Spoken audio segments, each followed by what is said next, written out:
ꯑꯩꯈꯣꯏ ꯄꯨꯟꯅ ꯂꯧꯃꯤꯟꯅꯁꯤ ꯍꯥꯏꯕꯁꯤ ꯑꯩ ꯊꯝꯖꯒꯦ ꯁꯤ ꯑꯩꯈꯣꯏꯅ ꯂꯩꯀꯠꯄꯁꯤ ꯂꯣꯏꯁꯤꯟꯖꯔꯛꯑꯕꯅꯤꯅ ꯁꯤꯒꯤ ꯊꯧꯔꯝꯁꯤꯒꯤ ꯃꯈꯥ ꯄꯔꯤꯡ ꯆꯠꯊꯖꯒꯦ ꯄꯔꯤꯡꯒꯤ ꯃꯇꯨꯡ ꯏꯟꯅ ꯄꯥꯡꯖꯔꯤꯕ ꯄꯤꯄꯜ ꯀꯟꯚꯦꯟꯁꯟ ꯑꯁꯤꯒꯤ ꯅꯨꯡꯒꯤ ꯑꯣꯏꯕ ꯋꯥꯔꯣꯜ ꯄꯤꯕꯤꯅꯕꯒꯤꯗꯃꯛꯇ ꯑꯃꯨꯛ ꯀꯧꯁꯤꯟꯖꯒꯦ ꯀꯣꯀꯣꯃꯤꯒꯤ ꯃꯣꯕꯤꯂꯥꯏꯖꯦꯁꯟ ꯑꯣꯔꯒꯅꯥꯏꯖꯦꯁꯟ ꯁꯕ ꯀꯃꯤꯇꯤꯒꯤ ꯀꯟꯚꯦꯅꯔ ꯑꯣꯏꯅ ꯊꯧ ꯄꯨꯕꯤꯕ ꯏꯀꯥꯏ ꯈꯨꯝꯅꯖꯔꯤꯕ YK ꯙꯤꯔꯦ ꯉꯁꯤꯒꯤ ꯊꯧꯔꯝ ꯑꯁꯤꯒꯤ ꯀꯤꯅꯣꯠ address pibigani aduga YK Dhire hauji haujimak UCM gi president oinasu thau pubiribani YK Dhire next financial lagi sudah apa namanya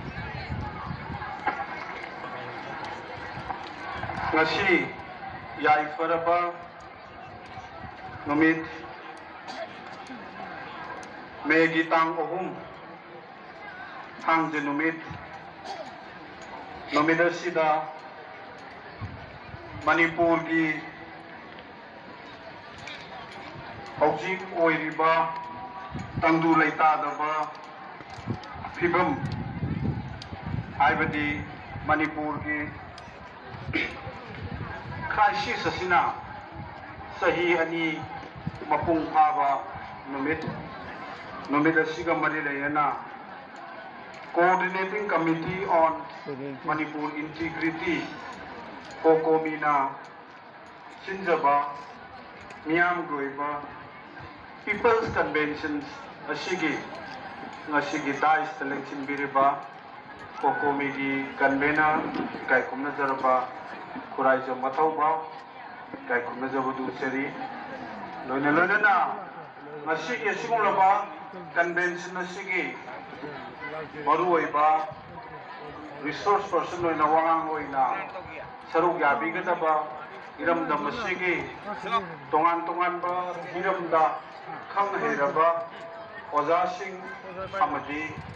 lamda masigi yeram ngoidagi leiminara aba adunglaba kurumcha singi lusingba sing amadi Asigi asumlaba toromasida sahi ani mapung pharaglaba sigi crisis asigi manungda awa saikeng fangaba adumlaba mayum makai mai sakidana mayumda hanjanba ngamdana lairiba adumlaba internet business person singi family singi representatives punamak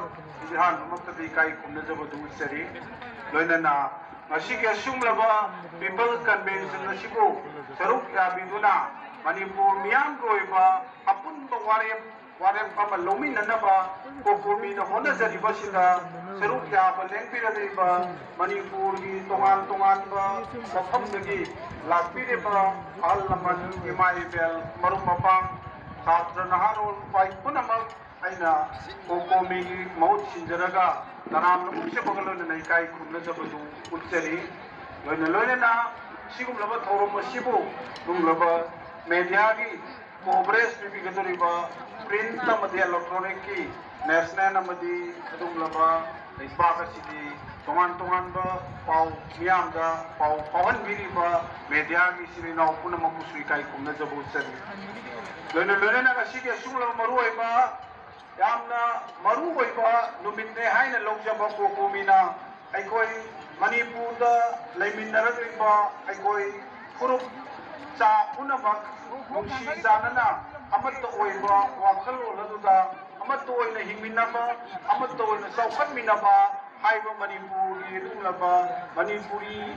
ama oina Manipurda hingminariba kangrup furup khudimak aikoi amatta oina hingminagadabani amasung amatta oina saukhatminagadabani haiba wakhal aduna mangda tharakanda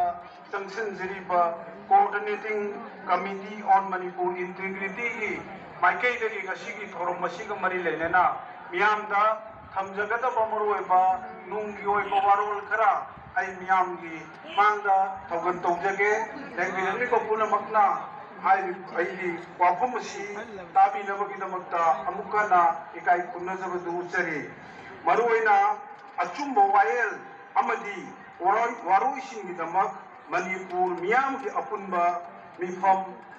Manipur crisis na sahi ani Hazilapa Haiba Wafam Siga na Yumfam Waiba Nasi Yasumlaba Taurum Mase Masi Shinjabagi Waiba Maroi Wafam Sing Kardo ay Tamjana Bakona Jage Manipur Iranga India government ki Taudo Amadi Lofam Thopa Todang Awana Asiana Amadi Kamtenga Wanarabo Manipur ki Miyam May date ahum 2023 dagi Horakiba Irang ase sahi ani papum phazilakle Irang ase yamna haisina plan toraga Jin Kuki narco terrorist group singna tribal solidarity march haiba maikum amagi makada satharakiba Kanglup Irang malhanba lal amani Irang asina maram moiraga miyoibagi punsida hainingai leitana awaba pikre miyoi lising humpu hendana lamjenare miyoi sani ga yankai henbagi punsi mangkre amadi miyoi lising kaya ga yum amadi isang sitna put oina tangui tankre maitai jinki mijo jomi mar Sing kun kaya mang takre isam samna naha karana ongnarak kiba manba khana sainaba crisis ado ngasidi yamna hakjinba narco terrorism mito khulai paiba singamadi Myanmar lagi pusilakiba madi lona sangsilakiba singda tokhai ta ningbagi wakhalon Jenba singna bek toksinduna achauba irang ama ohelle irang asina state amadi central lenga ki soiba law and order nga ko ngamdaba miyoibagi punsi kanba ngamdaba amadi laibak miyamgi sovereignty da singarakpada nga thokpa ngamdabagi mami mitna uba pangle irang asi nongmagi lusinba helakli maru oina miyoi kuntraga matoi irang asi na maram oiraga mangkiba amadi tiba khangriba singi case hojik phauba state amadi central lengakna langla langjin phauba puthokpa ngamdaba haibase achouba soiba mani Megi date 3 dagi ngasi phauda mangkriba singi damak magi imung manung singna amadi civil society organization singna kayarak hana laurabasu government na karishu tauba ngamdre handakta inong president rule thamjillakraba matungda mangkiba sahi kun khakta ngaibiba kaisampatagi luang them mukesh ki langla